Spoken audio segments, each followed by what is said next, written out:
Good morning everybody students. Last class में मैंने राष्ट्रपति का मनी बिल के संबंध में पढ़ाए थे और मनी बिल बहुत ही इंपॉर्टेंट है। कोई भी एग्जाम देने जाइएगा कंसेप्चुअल क्वेश्चन भी पूछा जाता है, मेंस में ये प्री में भी क्वेश्चन पूछा जाता है। जैसे 2024 में इस पर प्री पर क्वेश्चन आया था मनी बिल के संबंध में, और अनुच्छेद 109 में क्या है, विशेष प्रक्रिया है, और अनुच्छेद 110 में क्या है, मनी बिल की परिभाषा है।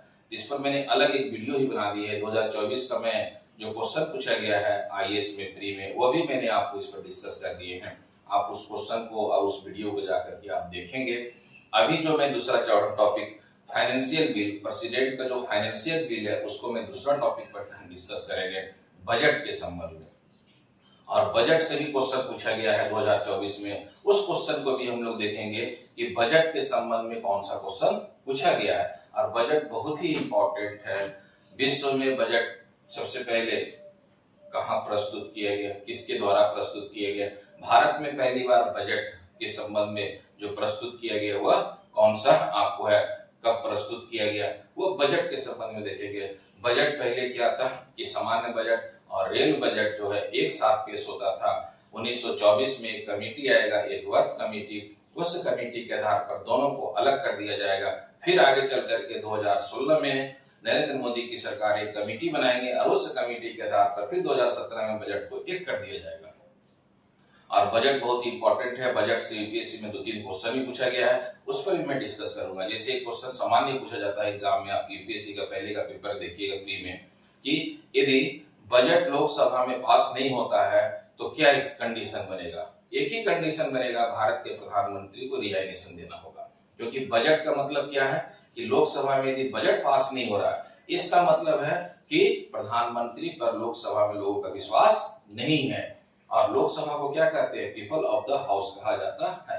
तो हम लोग बजट के संबंध में वर्ल्ड में, इंडिया में बहुत सारी चीजें, पहली बार बजट किसने पेश किया आजादी के बाद, उन सभी तथ्यों के विषय हम लोग एक एक करके, सबसे अधिक बार भारत में बजट किसने पेश किया वो भी मैं बताऊंगा। पहली बार महिला बजट किसके द्वारा पेश किया गया, पूर्ण कार्यकाल के दौरान पहली महिला जो बजट पेश की है, पूरा बजट के संबंध में मैं इस पर डिस्कस करूंगा। जबकि भारतीय संविधान में बजट शब्द का उल्लेख नहीं मिलता है, उसके स्थान पर है वार्षिक वित्तीय विवरण शब्द का उल्लेख मिलता है। फिर मैं केंद्र का बजट किस अनुच्छेद में है, राज्य का बजट किस अनुच्छेद में है, उस पर डिटेल से डिस्कस करते हैं।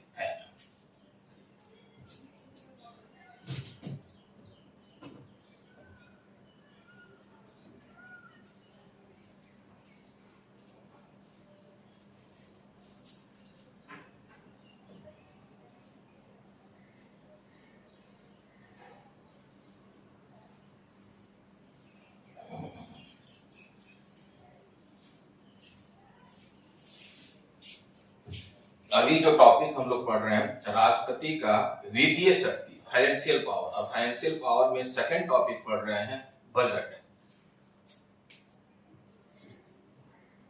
राष्ट्रपति की वित्तीय शक्ति में बजट।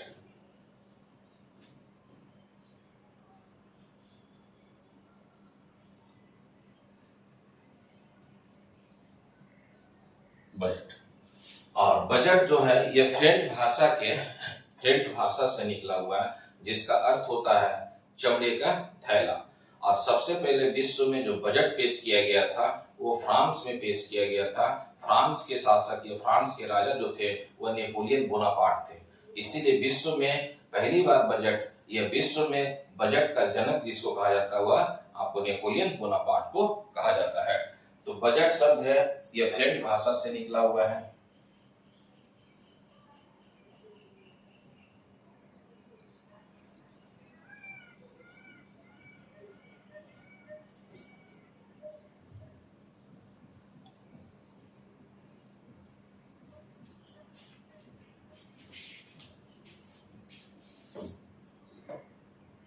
जिसका अर्थ होता है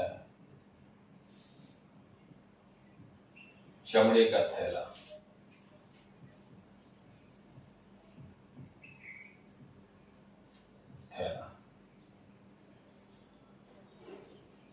और विश्व में पहली बार जो बजट पेश किया गया है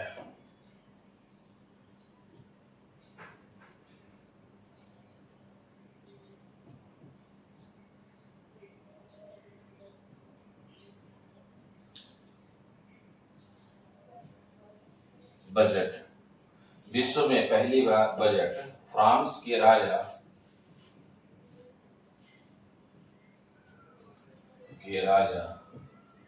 नेपोलियन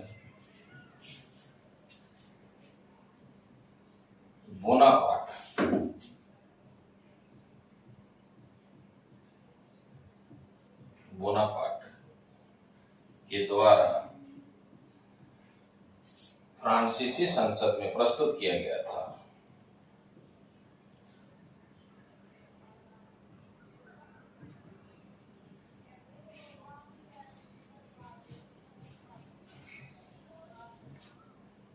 प्रस्तुत किया गया था, जिसके कारण नेपोलियन बोनापार्ट को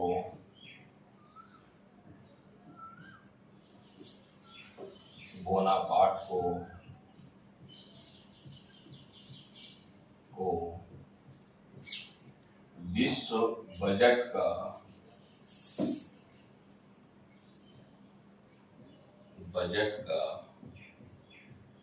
जनक माना जाता है।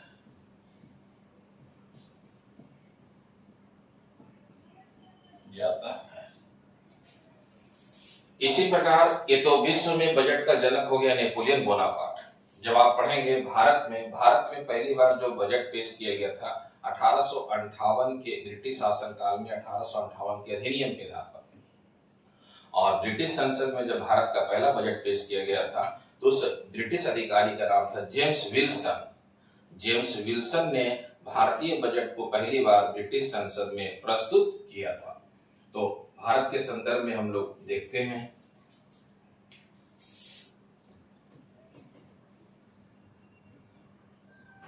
1858 के भारत शासन अधिनियम के आधार पर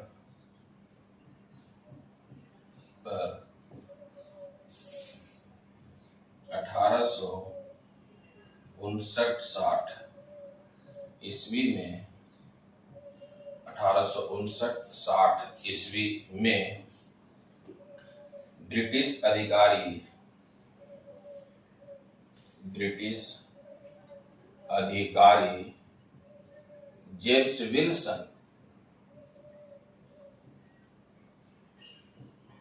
जेम्स विल्सन ने पहली बार भारतीय बजट को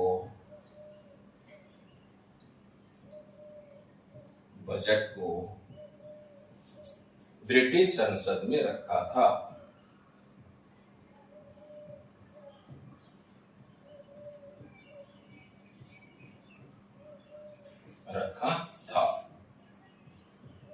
जिसके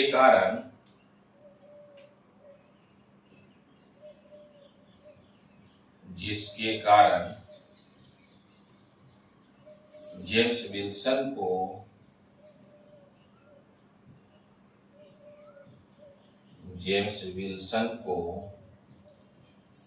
भारतीय बजट का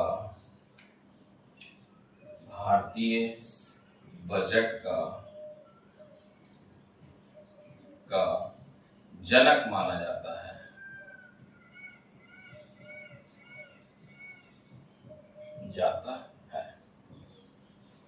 तो यह बजट के संबंध में इंपॉर्टेंट था। बजट किस भाषा से निकला है?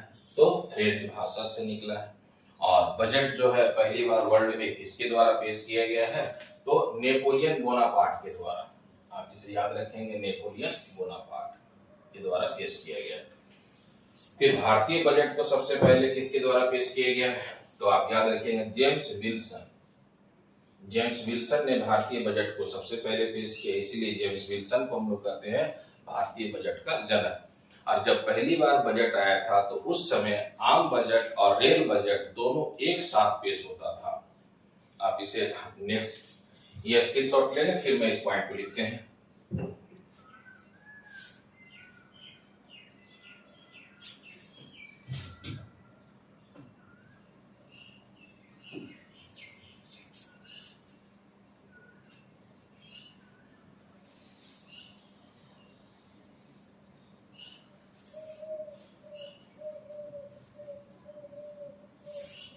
जब पहली बार बजट आया था, पहली बार बजट जब आया तो उस समय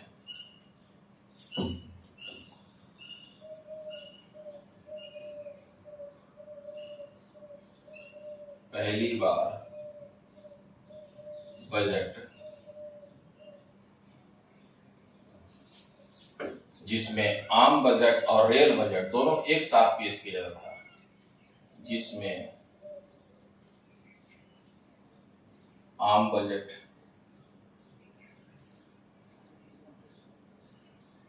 एवं रेल बजट दोनों एक साथ पेश किया गया था, दोनों एक साथ पेश किया गया था।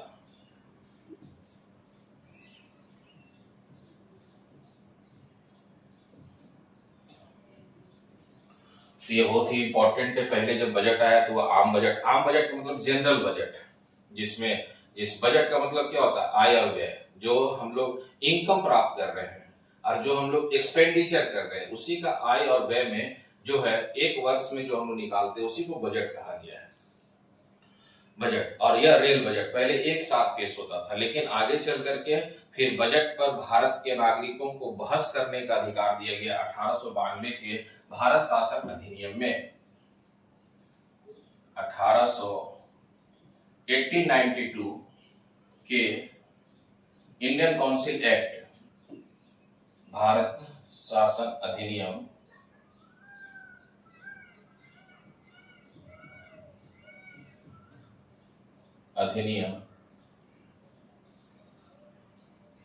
में पहली बार भारत के नागरिकों को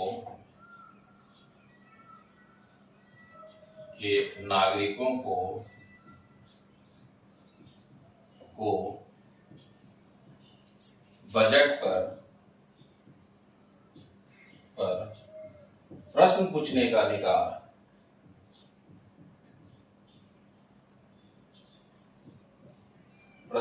का अधिकार दिया गया था।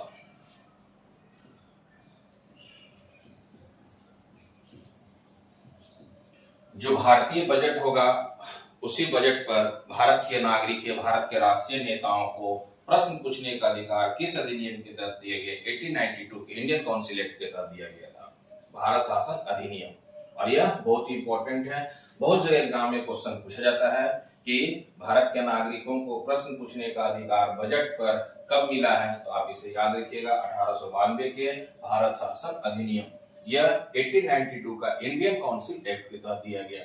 यहाँ तो दिया गया प्रश्न पूछने का, लेकिन मत विभाजन में भारत के नागरिकों को भाग लेने की अनुमति नहीं दिया गया। मत में भाग लेने की अनुमति कब दिया गया? 1909 के पार्लियामेंट्री सुधार में। 1909 के पार्लियामेंट्री सुधार में भारत के नागरिकों को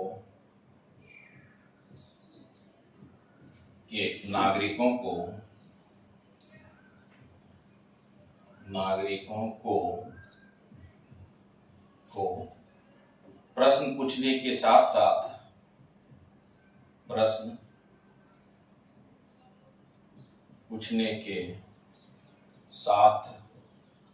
साथ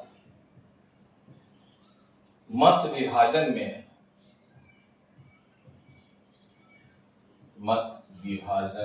में भाग लेने की अनुमति दी गई।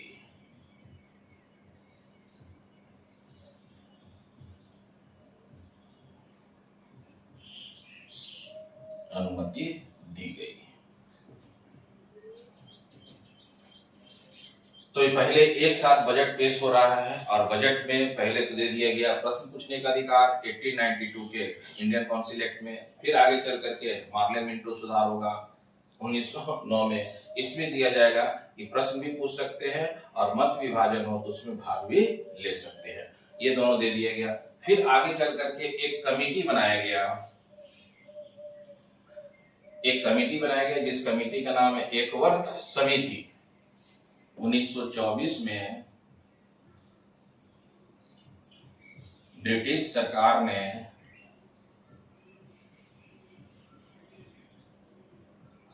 ने एकवर्थ कमेटी, एकवर्थ समिति का गठन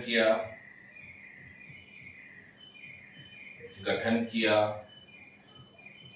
और इस समिति के सुझाव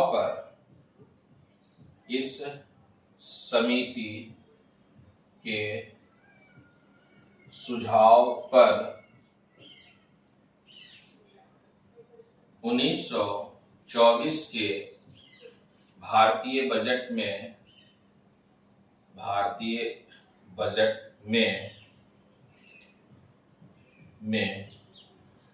रेल बजट को आम बजट से अलग कर दिया। रेल बजट को आम बजट से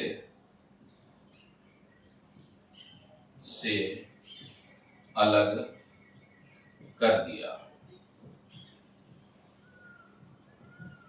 कहने का मतलब है कि ब्रिटिश सरकार ने क्या 1924 में एक कमेटी बनाई। यह बहुत एग्जाम में पूछा जाता है। वह कौन सी कमेटी है? एकवर्थ समिति है।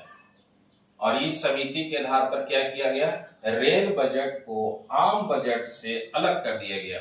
पहले क्या होता था कि एक ही व्यक्ति रेल बजट को आम बजट को पेश करता था, लेकिन 1924 में क्या किया ब्रिटिश गवर्नमेंट ने कि रेल बजट को आम बजट से अलग कर दिया। अब रेल बजट कोई और व्यक्ति प्रस्तुत करेगा, आम बजट कोई और व्यक्ति प्रस्तुत करेगा। और यह प्रक्रिया कब तक चलेगा? 92 वर्षों तक चलेगा। फिर नरेंद्र मोदी की सरकार 2016 में एक कमेटी बनाएंगे, विवेक देवराय समिति। विवेक देवराय समिति क्या बोलेगा अपने सुझाव में कि इन दोनों को एक कर देने की बात बोलेगा। और फिर 2017-18 का जब बजट आएगा तो रेल बजट और आम बजट को मिला दिया गया। जब तक आप इसका स्क्रीनशॉट लीजिए, फिर विवेक देवराय समिति को लिखते हैं। तो हम लोगों ने देखे क्या 1924 में ब्रिटिश सरकार ने एक वर्ष समिति बनाई और इस समिति में क्या किया? रेल बजट को आम बजट से अलग कर दिया। और ये कोई भी एग्जाम देने जाइए, ऑब्जेक्टिव एग्जाम देने जाइए, सब्जेक्ट कहीं भी एग्जाम देने जाइएगा तो ये क्वेश्चन जरूर पूछा जाता है एग्जाम में। कौन सी कमेटी ने रिकमेंड किया? एकवर्थ समिति। फिर 92 वर्षों के बाद नेक्स्ट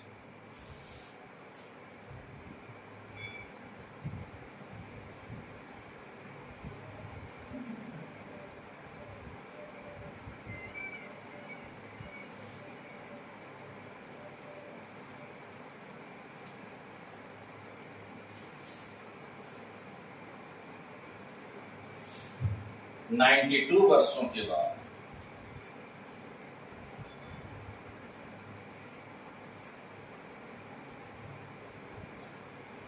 वर्षों के बाद 2016 में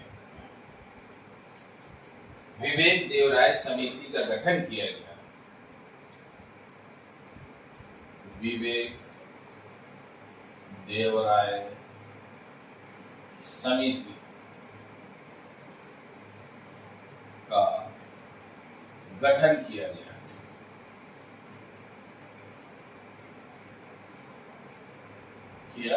गया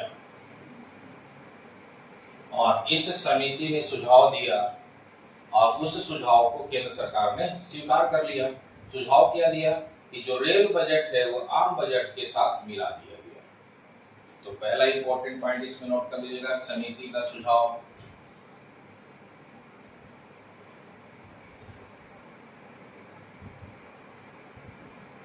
सुझाव में पहला जो सबसे इंपॉर्टेंट है, ये कोई भी एग्जाम देने जाइए क्वेश्चन पूछा जाता है एग्जाम में कि जो रेल बजट और आम बजट अलग अलग है वह किस समिति ने रेल बजट को आम बजट में शामिल कर दिया? तो विवेक देवराय समिति ने। पहला सुझाव नोट कर लेते हैं, रेल बजट को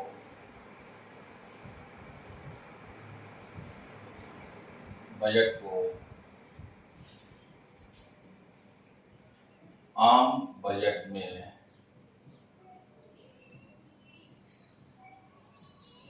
में शामिल कर दिया गया।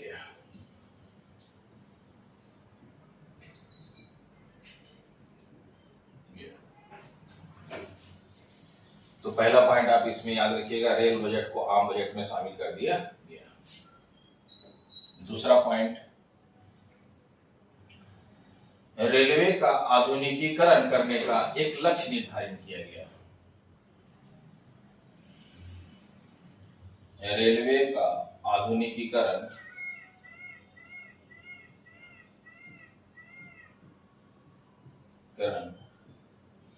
करने का लक्ष्य 2030 तक रखा गया।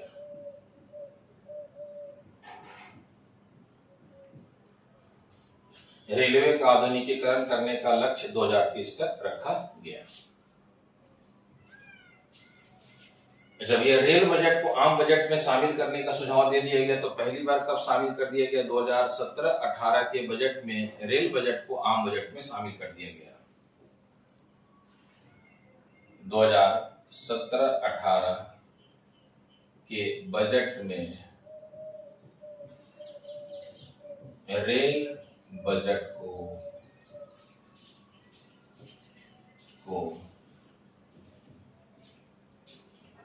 आम बजट में शामिल कर दिया गया।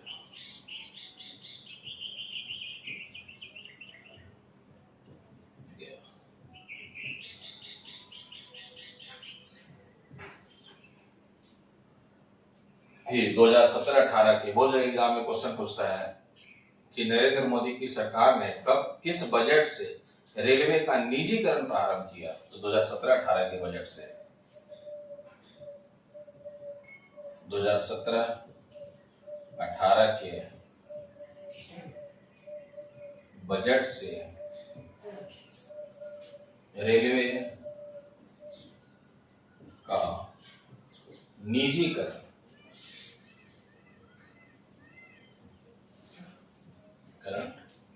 प्रारंभ किया गया।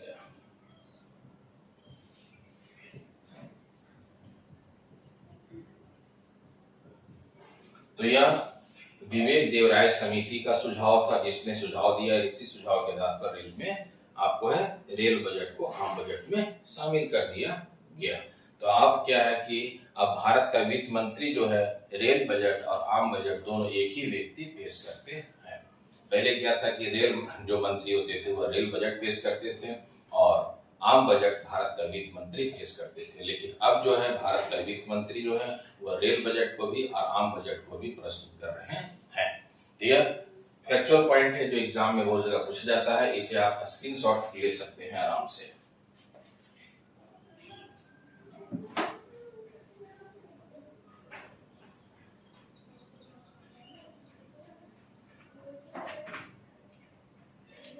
अब यहाँ जो क्वेश्चन पूछा जाता है एग्जाम में कि स्वतंत्र भारत का पहला रेल बजट किसने पेश किया? स्वतंत्र भारत का प्रथम रेल बजट जो पेश किया गया था नवंबर 1947 ईस्वी में पेश किया गया था आर.के. शनमुखम चेट्टी के द्वारा। फिर भारत गणराज्य बन गया 26 जनवरी 1950 को ये संविधान लागू किया गया। तो गणतंत्र भारत का पहला बजट किसने पेश किया? जॉन मथाई ने पेश किया। इसके अलावा देखिएगा जब आप पढ़ेंगे हिस्ट्री तो 2 सितंबर 1946 में अंतरिम सरकार का गठन किया गया था और अंतरिम सरकार में पहली बार बजट किसने पेश किया? अंतरिम सरकार का जो बनाया गया वित्त मंत्री कौन थे? तो मुस्लिम लीग से संबंधित थे, लियाकत अली। तो कुछ फैक्चुअल पॉइंट है जो हम लोगों जो एग्जाम में पूछा जाता है उसके विषय में लिखेंगे।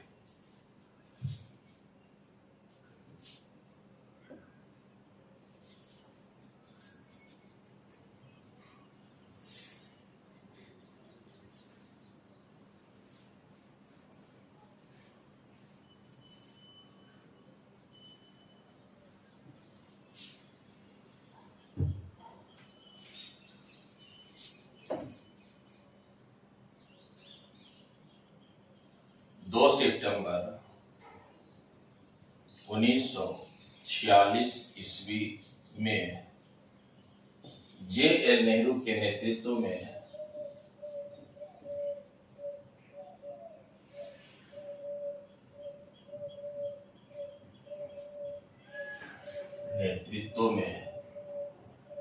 अंतरिम सरकार का गठन किया गया था।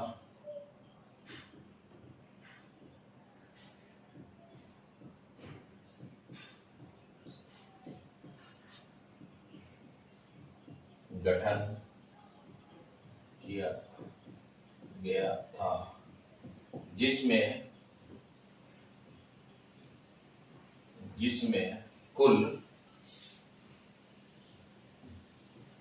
14 मंत्री थे। 14 मंत्री थे और ये 14 मंत्री में से 5 मंत्री मुस्लिम लीग से संबंधित थे, जिसमें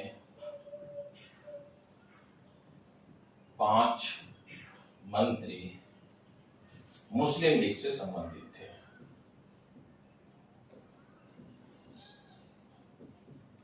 मुस्लिम लीग से संबंधित थे।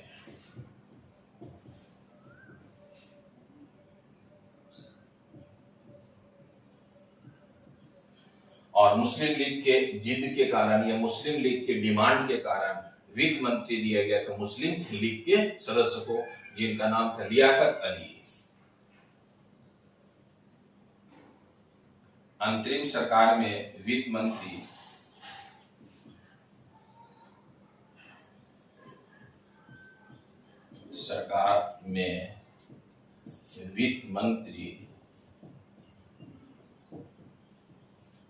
लियाकत अली बने थे।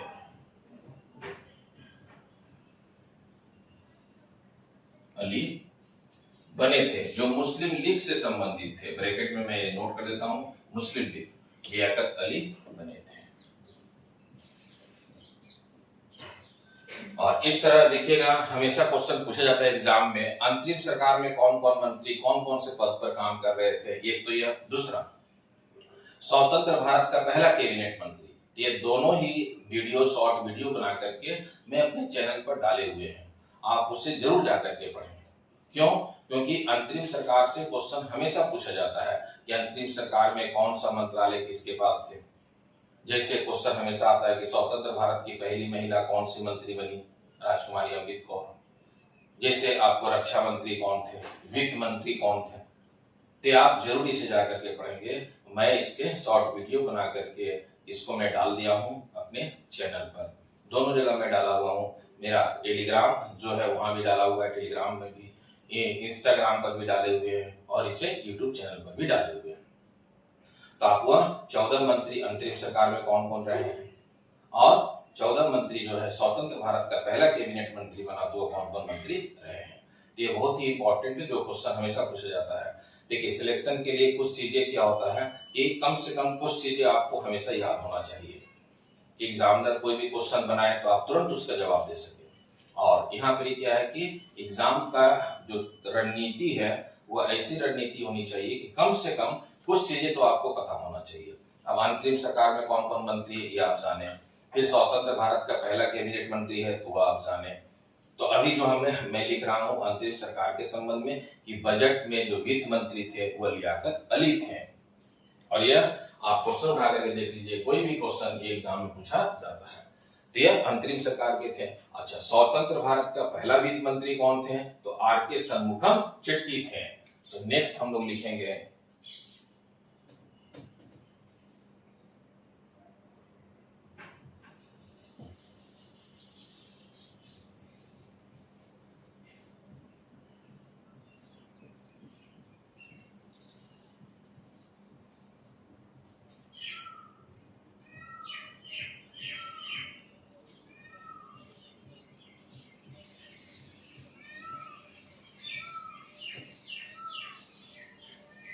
नवंबर 1947 ईस्वी में स्वतंत्र भारत का प्रथम बजट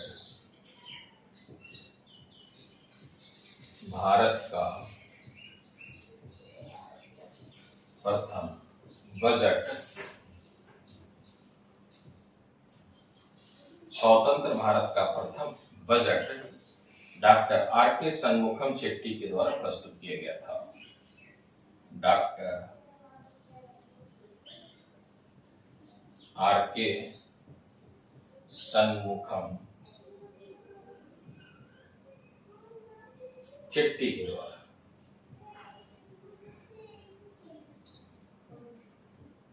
द्वारा प्रस्तुत किया गया था।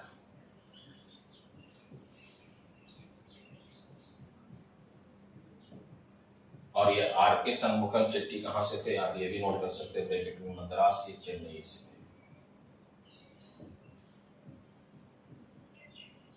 तमिलनाडु से। क्यों? क्योंकि चेन्नई में इनका पहला स्टेचू बनाया गया है मद्रास में आर के शनमुखम चेट्टी का। अभी नरेंद्र मोदी की सरकार ने इनके नाम से स्टेचू बनाए हैं जो इम्पोर्टेंट, इसीलिए मैं आपको ये बता रहा हूँ। आप इसे नाम याद रखिएगा, आर के शनमुखम चेट्टी, ये शेट्टी, और एक नाम याद रखिएगा लियाकत अली। अब इसका आप स्क्रीनशॉट ले लीजिए। फिर लिखाते हैं गणतंत्र भारत का पहला बजट किसके द्वारा पेश किया गया है।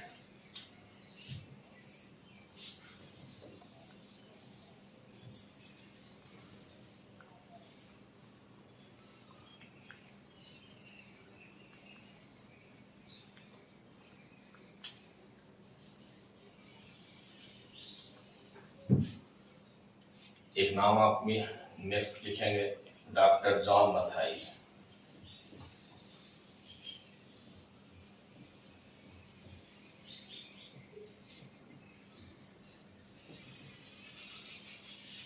डॉक्टर जॉन मथाई 26 जनवरी 1950 को इंडिया एक रिपब्लिकन कंट्री बन गया, भारत एक गणराज्य बन गया। ये गणराज्य रिपब्लिकन कंट्री बन गया। तो क्वेश्चन पूछा जाता है एग्जाम में, क्या है गणतंत्र भारत का पहला बजट किसने पेश किया? तो गणतंत्र भारत का पहला बजट पेश किया गया है जॉन मथाई के द्वारा।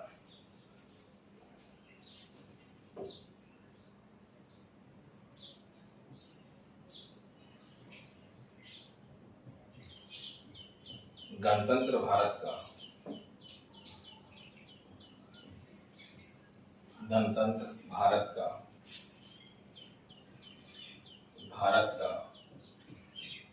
प्रथम बजट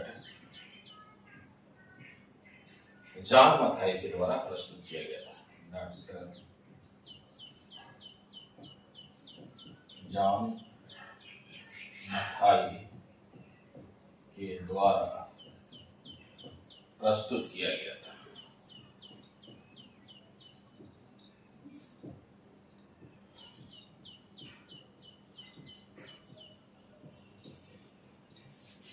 तो आप याद रखिएगा, गणतंत्र भारत का पहला बजट जो पेश किया गया वह जॉन मथाई के द्वारा पेश किया गया।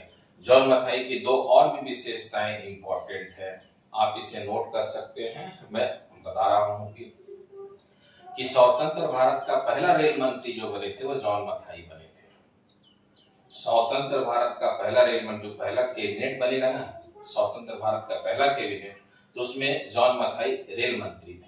आप इनका एक फैक्चुअल पॉइंट भी याद रख सकते हैं। दूसरा, जब आप पढ़ेंगे जुलाई 1955 में एसबीआई बनाया गया था और उसका राष्ट्रीयकरण कर दिया गया था, स्टेट बैंक ऑफ इंडिया। तो स्टेट बैंक ऑफ इंडिया का फर्स्ट चेयरमैन जो बनेंगे डॉक्टर जॉन मथाई बनेंगे। ये तीन फैक्चुअल पॉइंट के विषय में आप याद रखिए। पहला फैक्चुअल पॉइंट है क्या कि स्वतंत्र भारत का पहला रेल मंत्री डॉक्टर जॉन मथाई थे। दूसरा फैक्चुअल पॉइंट याद रखिए कि भारत जब गणराज्य बन गया तो फरवरी 1950 में गणतंत्र भारत का पहला बजट पेश किया गया जॉन मथाई के द्वारा। फिर जुलाई 1955 में जब एसबीआई बन गया तो एसबीआई का पहला चेयरमैन बना दिया गया था किसको? तो आप याद रखेंगे जॉन मथाई को। ये तीन फैक्चुअल पॉइंट इंपॉर्टेंट जुड़ा हुआ है।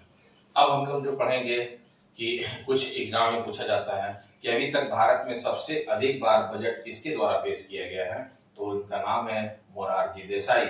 मोरारजी देसाई ने अभी तक भारत में सबसे ज्यादा बजट पेश किए हैं, वह 10 बार बजट पेश किए हैं।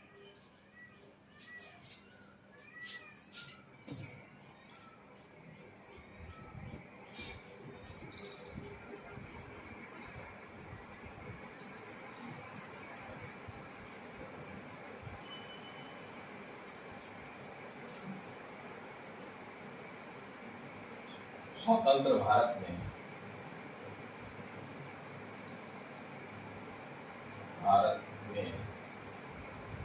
सबसे अधिक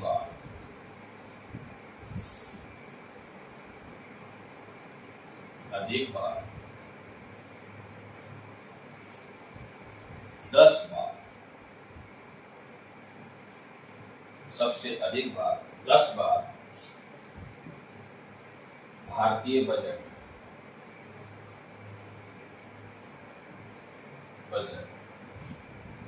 को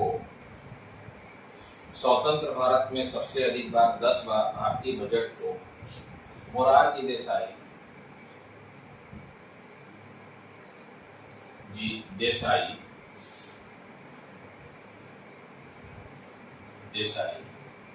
के द्वारा प्रस्तुत किया गया।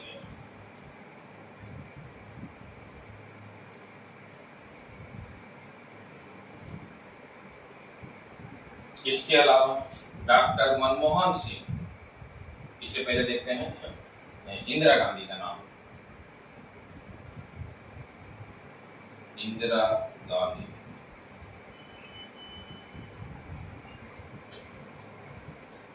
एक क्वेश्चन पूछा जाता है एग्जाम में कि स्वतंत्र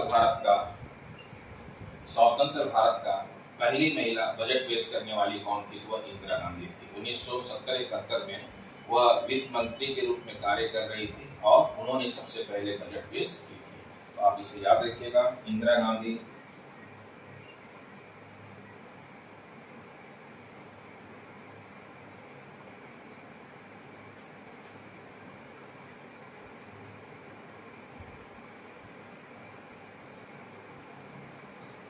इंदिरा गांधी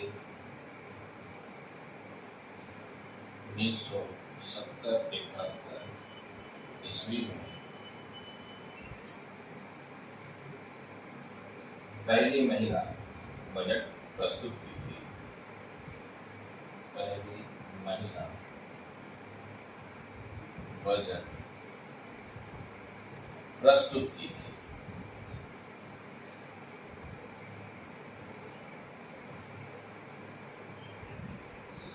फिर नेक्स्ट जो नाम है, वर्तमान समय में भारत की वित्त मंत्री भी है, निर्मला सीतारमण।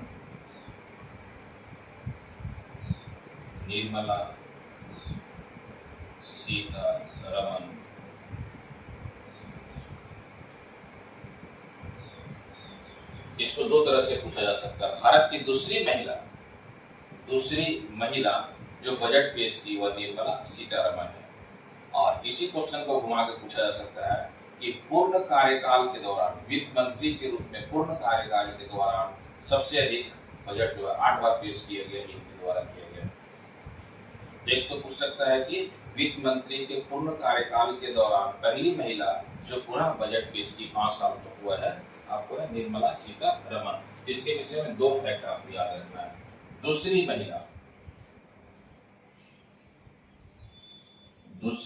महिला जिसने बजट को संसद में प्रस्तुत की।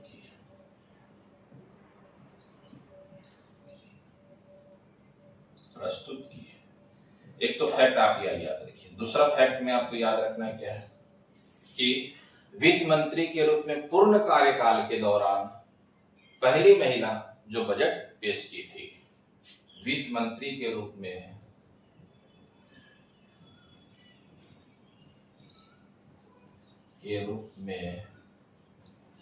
पूर्ण कार्यकाल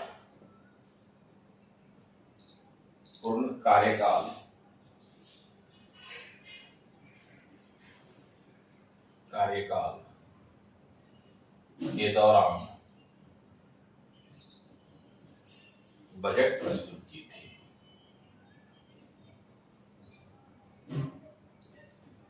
ठीक है। अच्छा, तीसरा फैक्ट में याद रख सकते हैं क्या है कि अभी तक ये कुल 8 बार लगातार बजट पेश की है। अभी तक भारत में 8 बार। तो पहली बार तो आप याद रखिएगा 10 बार मोरारजी देसाई, दूसरी बार सबसे अधिक बजट पेश करने का किसका रिकॉर्ड हो गया है? तो निर्मला सीतारमण का। 8 बार इन्होंने बजट पेश किए हैं। तीसरा पॉइंट आप यहां नोट कर सकते हैं, लगातार 8 बार बजट प्रस्तुत की है।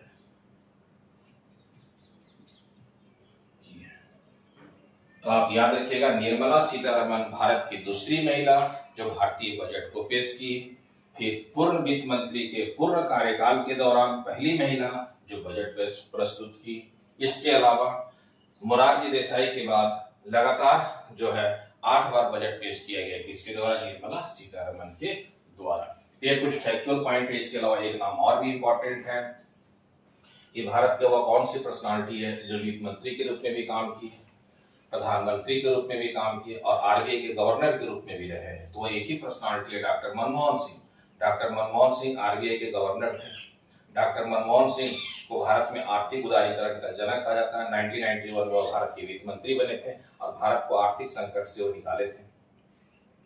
तीसरा जो सबसे इंपॉर्टेंट पॉइंट आप याद रखिएगा कि भारत के 2004 से लेकर के 2014 के बीच में वो प्रधानमंत्री के पद पर भी काम किए थे। तो डॉक्टर मनमोहन सिंह का एक ही पर्सनालिटी जो 3 पद पर काम किए हैं, एक तो आरबीआई के गवर्नर के पद पर हैं 1984-85 के आसपास।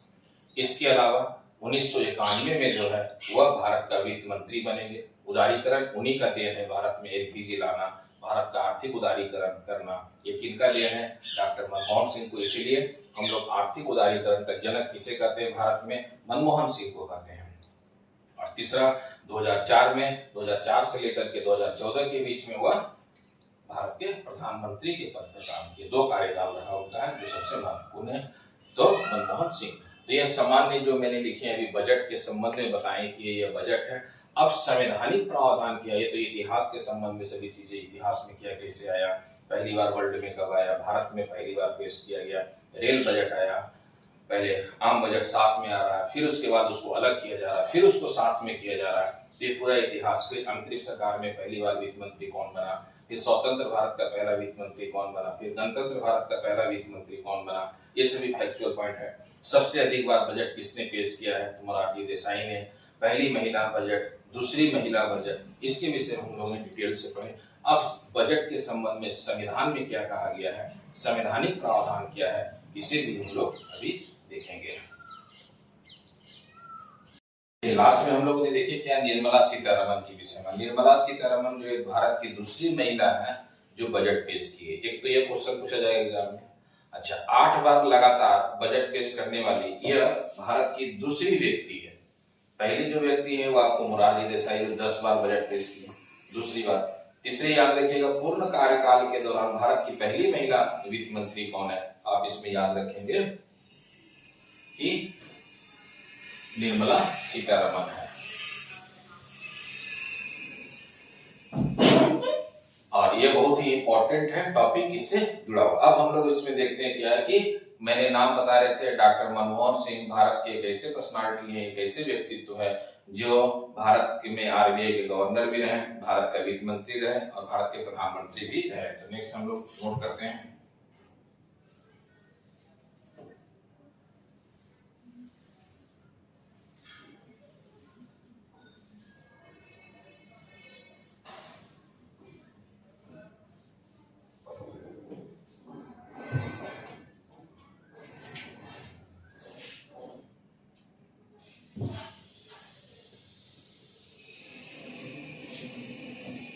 डॉक्टर मनमोहन सिंह।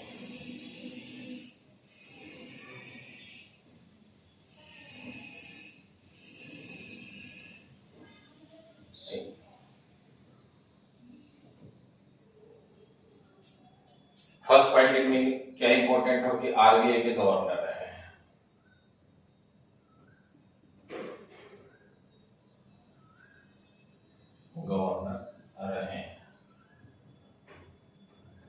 दूसरा भारत का वित्त मंत्री रहे 1991 से लेकर 1996 में। इन्हीं को कहा जाता है भारत में आर्थिक उदारीकरण का जनक कहा जाता है, क्योंकि 1991 में भारत सरकार ने एलपीजी शुरू किया, आर्थिक उदारीकरण शुरू किया था।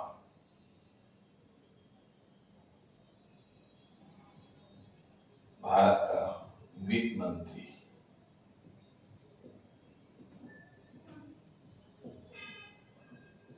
रहे थे 1991 से लेकर 1996 के बीच में, और इन्हें आर्थिक उदारीकरण का जनक भी माना गया है। आर्थिक उदारीकरण का जनक भी माना गया है।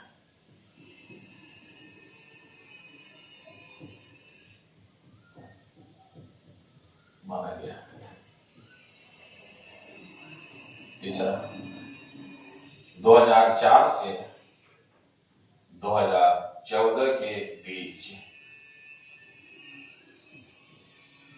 भारत का प्रधानमंत्री थे।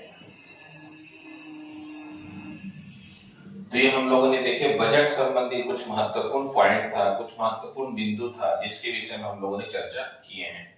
अब जो हम लोग देखेंगे, अब बजट संविधान में क्या कहा गया, संवैधानिक प्रावधान क्या है बजट का।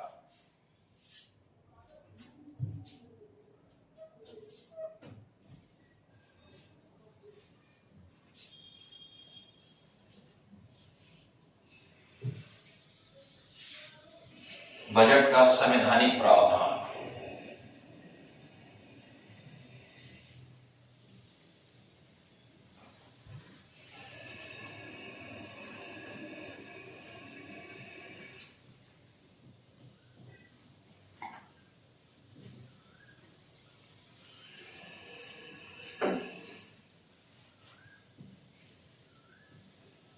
बजट को दो पार्ट में डिवीजन करके देखते हैं। फर्स्ट, केंद्र, दूसरा राज्य।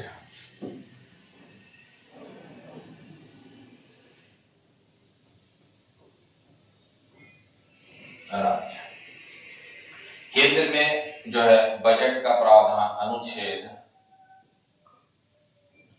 112 में है। अब इसी में मेरे 90 जोड़ देते हैं, 90 जोड़ देते हैं, तो यह हो जाएगा राज्य का बजट। तो 90 जोड़ देंगे तो कितना हो जाएगा, अनुच्छेद 202। यह केंद्र का बजट हो गया और यह राज्य का बजट हो गया, जो सबसे महत्वपूर्ण है। और ये जो बजट आप पढ़ेंगे तो भारतीय संविधान में बजट शब्द का उल्लेख नहीं है। भारतीय संविधान में बजट शब्द का उल्लेख नहीं है।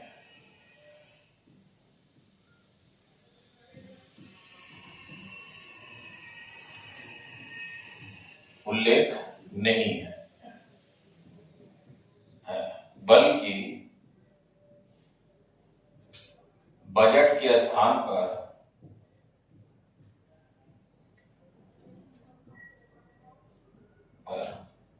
वार्षिक वित्तीय विवरण का उल्लेख मिलता है।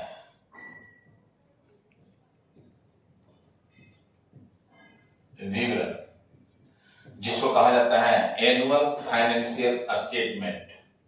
एनुअल फाइनेंशियल स्टेटमेंट का उल्लेख मिलता है, जो सबसे महत्वपूर्ण माना गया है। अब ये बजट संबंधी बातें कहा गया है। जो है बजट जो होता है भारत सरकार का एक वित्तीय वर्ष में होता है। तो बजट क्या है, भारत सरकार का एक वित्तीय वर्ष है।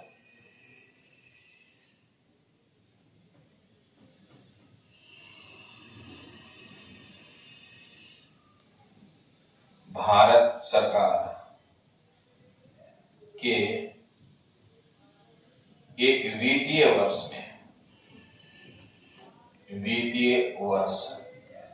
में आय एवं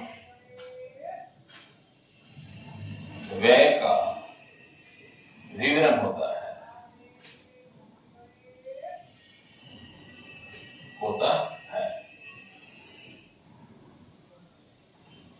भारत सरकार का वित्तीय वर्ष क्या है? भारत सरकार का वित्तीय वर्ष वर्ष 1 अप्रैल से 31 मार्च है और इसी 1 अप्रैल से 31 मार्च के बीच में जितनी भी भारत सरकार को आय प्राप्त होता है और यही आय को भारत सरकार सभी जगह व्यय करती है, एक्सपेंडिचर करती है, उसी को हम लोग बजट कहा गया है। तो यह आपको इसीलिए इसका नाम रखा गया वार्षिक वित्तीय विवरण। अच्छा, बजट के संबंध में कुछ संवैधानिक प्रावधान में हम लोगों ने देखे अनुच्छेद, बजट भारत के संविधान में उल्लेख नहीं है। अच्छा, बजट है क्या? एक वित्तीय वर्ष में आय और व्यय का विवरण होता है जिसे बजट कहते हैं। अच्छा, बजट जो है कहाँ पेश किया जाता है? संसद में, लोकसभा में बजट को पेश किया जाता है। भारत के वित्त मंत्री बजट को लोकसभा में प्रस्तुत करता है। भारत का वित्त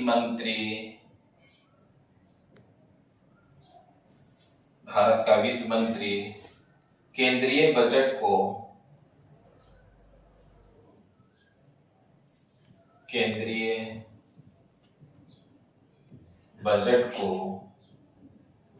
राष्ट्रपति के अनुमति के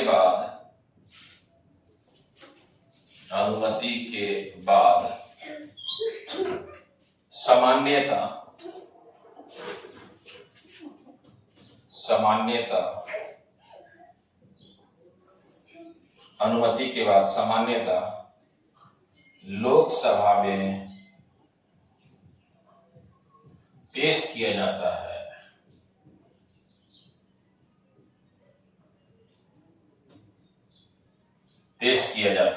है।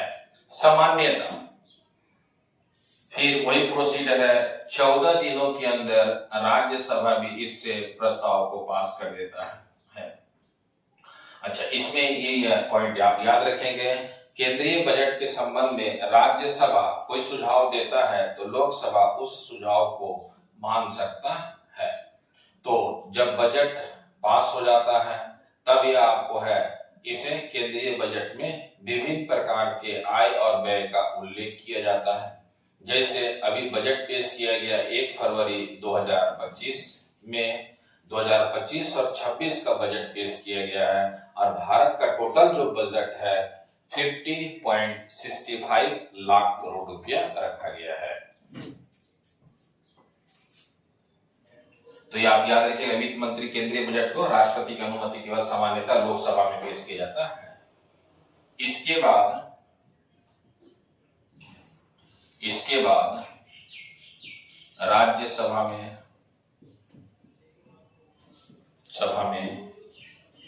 भेजा जाता है।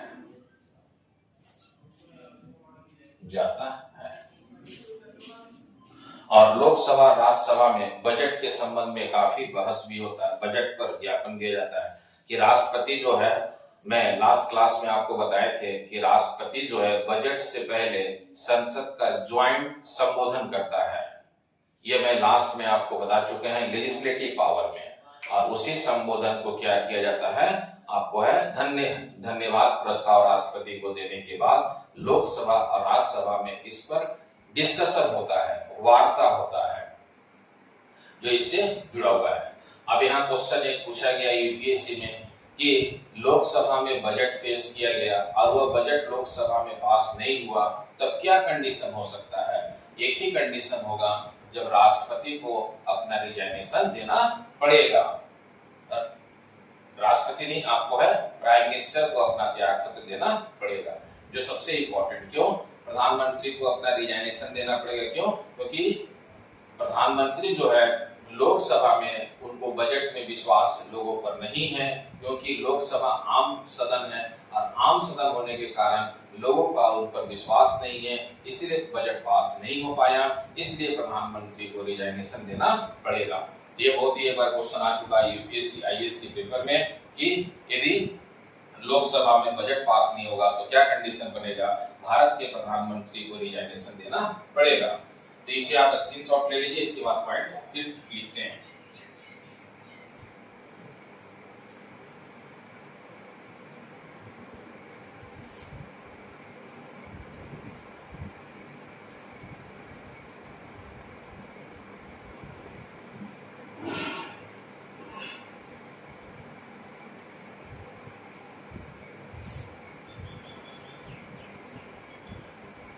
जब संसद में बजट पेश किया जाता है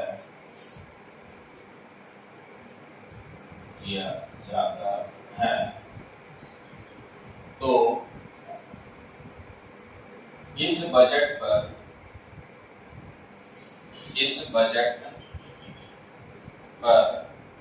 संसद में वाद विवाद होता है।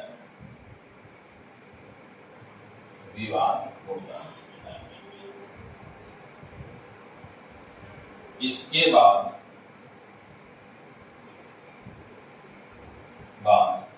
संसद से बजट को पास किया जाता है। संसद से बजट को पास किया जाता है।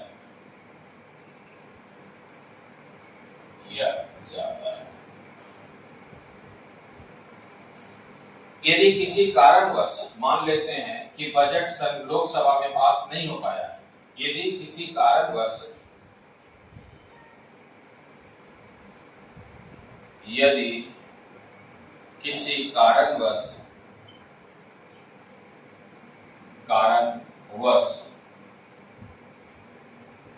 बजट लोकसभा में पास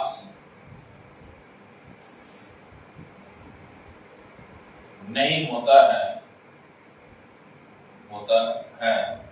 तो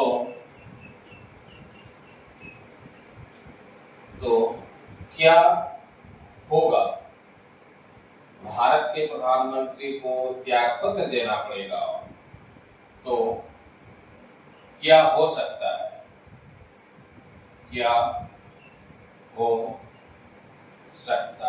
है? केवल संविधान में उल्लेख ऐसा तो अभी घटित हुआ नहीं है। क्या हो सकता है? तो प्रधानमंत्री को अपने पद से त्यागपत्र देना होगा। प्रधानमंत्री को अपने पद से त्यागपत्र देना होगा।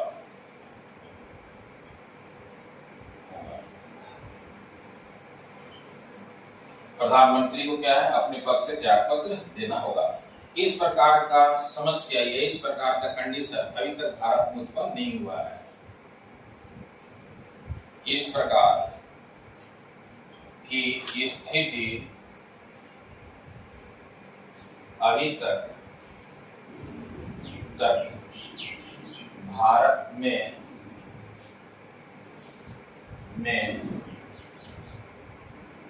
उत्पन्न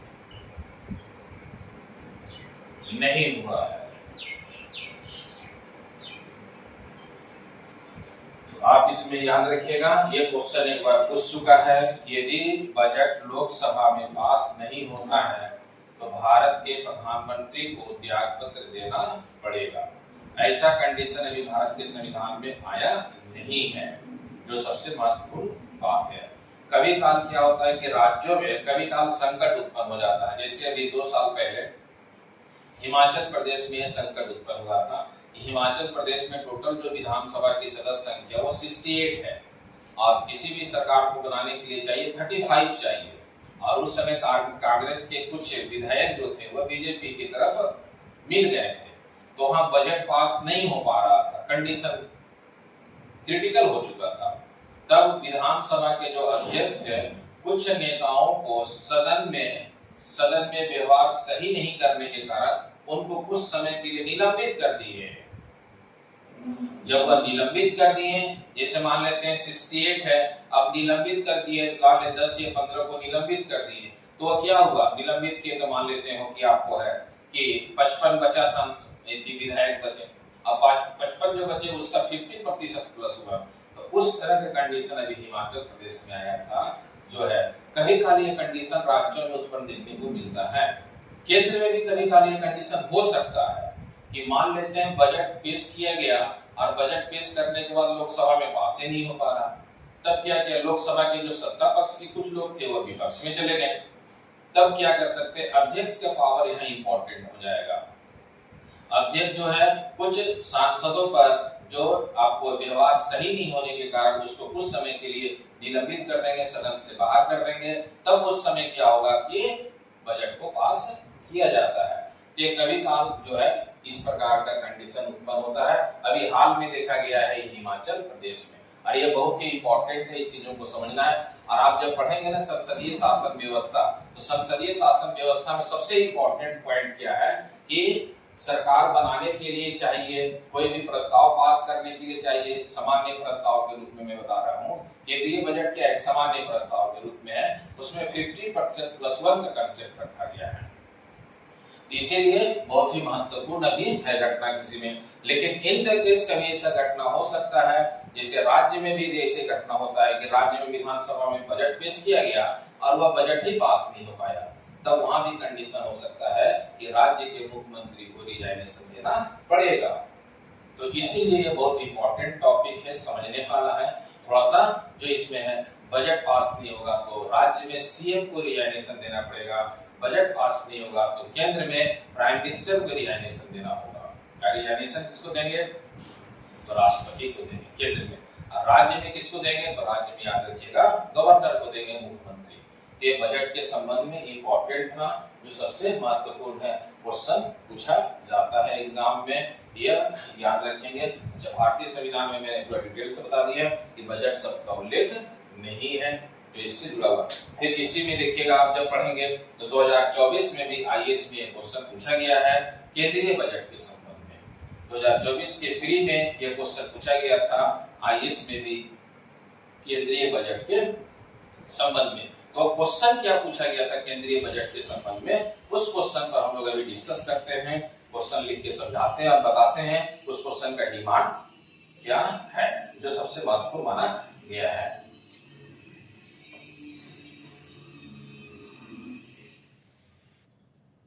केंद्रीय बजट के संबंध में 2024 में क्वेश्चन पूछा गया है। 2024 आईएएस का प्री क्वेश्चन विद आंसर मैं लिखा हुआ हूं।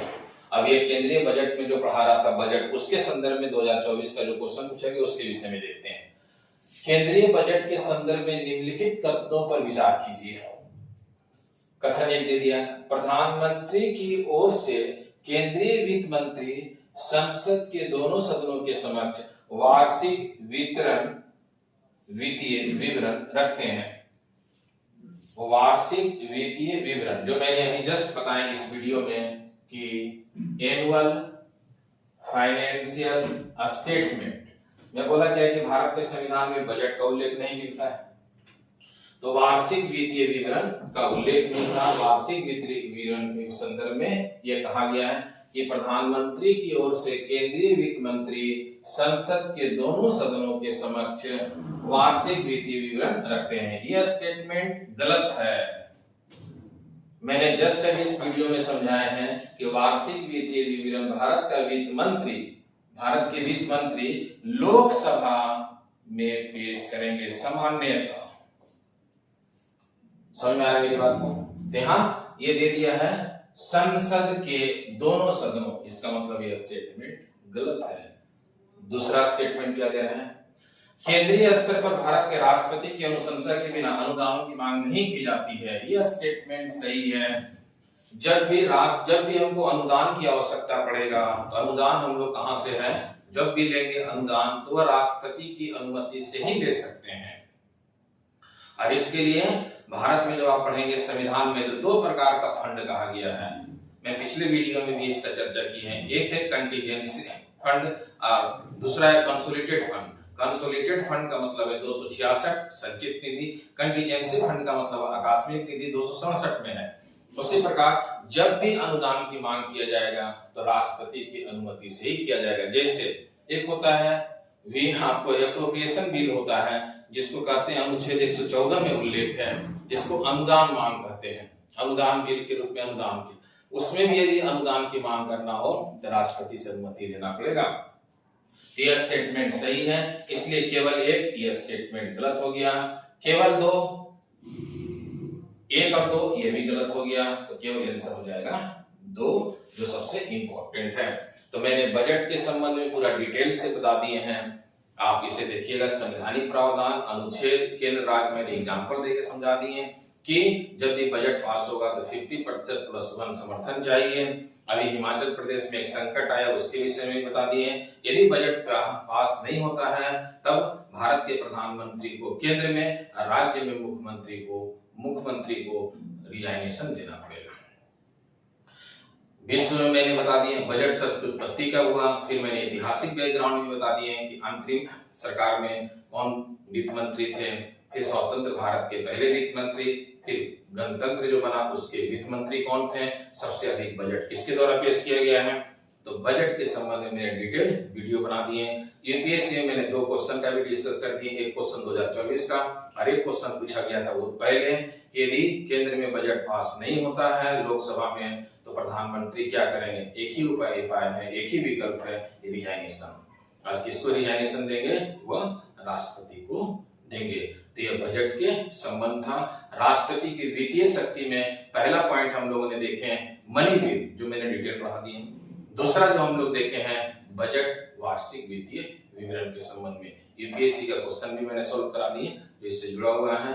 ऑल द बेस्ट, जय हिंद, जय भारत।